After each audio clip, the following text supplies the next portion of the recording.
If you only do judo and you're skipping your bodybuilding, weightlifting stuff, you're leaving a lot of gains, literally, explosiveness and resilience on the table. It's like you're making it harder on yourself for no reason. On the flip side, if you're just doing bodybuilding without training, you're literally just like a walking meathead who just wants to intimidate everybody, but when stuff hits the fan, you can't fight. Combining both, that's how you become a beast, mentally, physically, and spiritually. When I started judo, it was in 2018, and I was already 2 years into my fitness journey because I started lifting in summer of 2016, which was my junior year of high school. So I've been lifting a bit longer than I've been doing judo. And I noticed as a white belt at my dojo with other white belts that were at the same level as me and starting at the same time, they didn't lift. So when it came down to randori and, just mastering throws, I also had 4 years of soccer from high school that gave me a base of athleticism as well as the lifting stuff. I was already far ahead of them. It was easier and quicker for me to learn throws. I could last longer rounds in randori.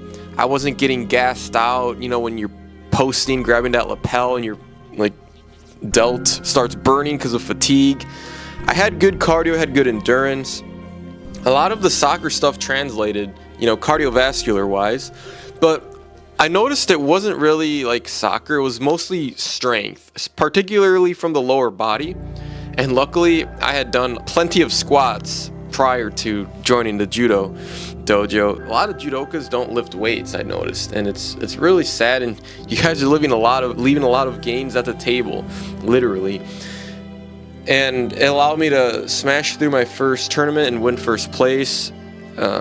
Even fighting against guys better than me in randori, as a white belt that I was, just the mere fact that I had muscle mass really kept me afloat, if you will. It made up for my lack of skill.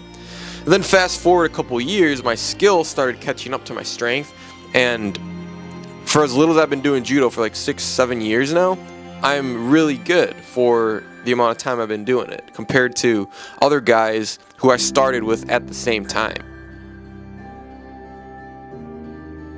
If you lift seriously and you do judo on top of that, first of all, guys and girls who go to the gym in general are a lot more disciplined than the average person. Because think of it, it requires you going out of your comfort zone to a place where you're going to break down your muscles.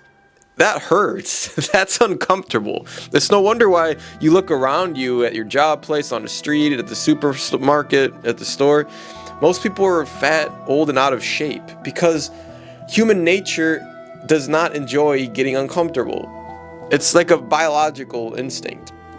But by lifters, by people like us who actually delay gratification and put ourselves in uncomfortable situations like building muscle and breaking down our muscle fibers, we learn from a younger age delayed gratification. Not wanting the instant pleasure now, being willing to suffer in the moment to experience greater benefit later.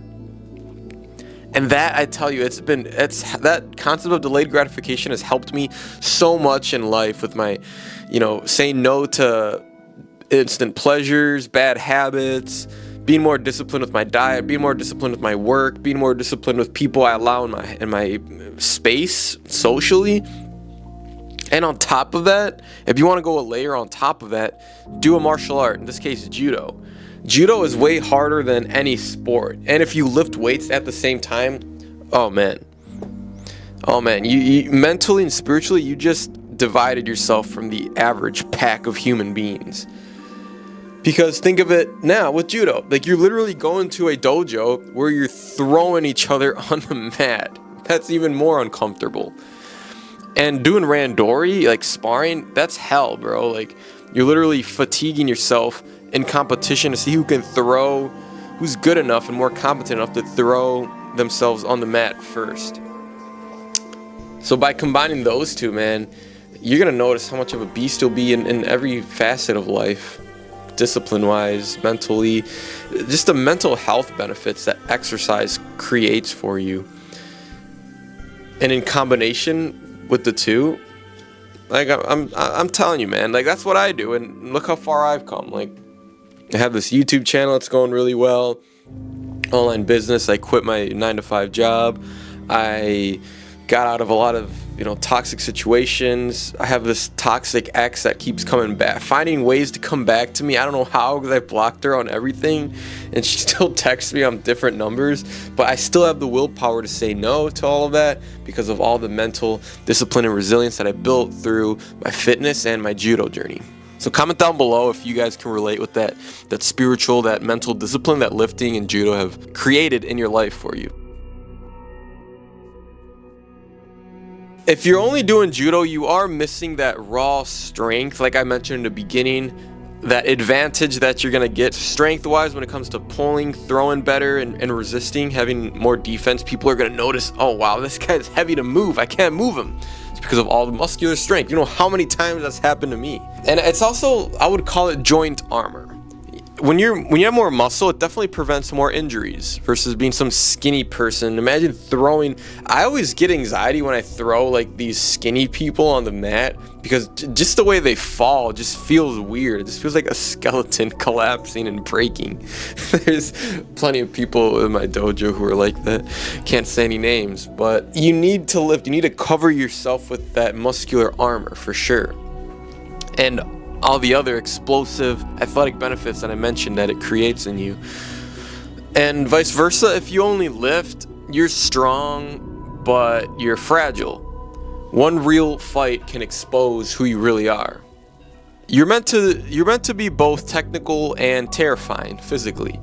You're meant to move well and hit hard. You're meant to look like a weapon, but also be capable of using it. That's my philosophy. I think you need to lift and know how to fight at the same time, or else if you just lift, you're gonna look like some juice head turkey who doesn't know how to fight, and when it comes down to it, a real fight, it'll expose who they really are. And vice versa, if you're really good at judo but you lack muscle, you're gonna really limit yourself. You're not gonna be as good as you potentially could be, and you're gonna lose a lot of fights to heavyweights and even newbies who are heavier than you. Like, weight has a significant factor into judo, believe it or not.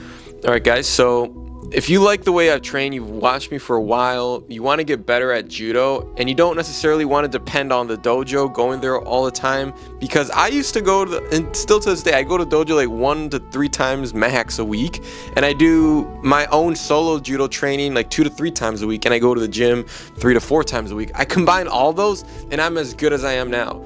Go to my Instagram, look at my testimonials of the clients I've worked with, look at my past videos to see how competent I am with my sport. And if you want one-on-one coaching to get coached on how I maximize my judo with my personal methods that you guys have been seeing for a while, judo training, gym, and limited dojo time, book a call with me. The first link is in the description, or DM me on Instagram and we could chat more. All right, I'll see you guys later.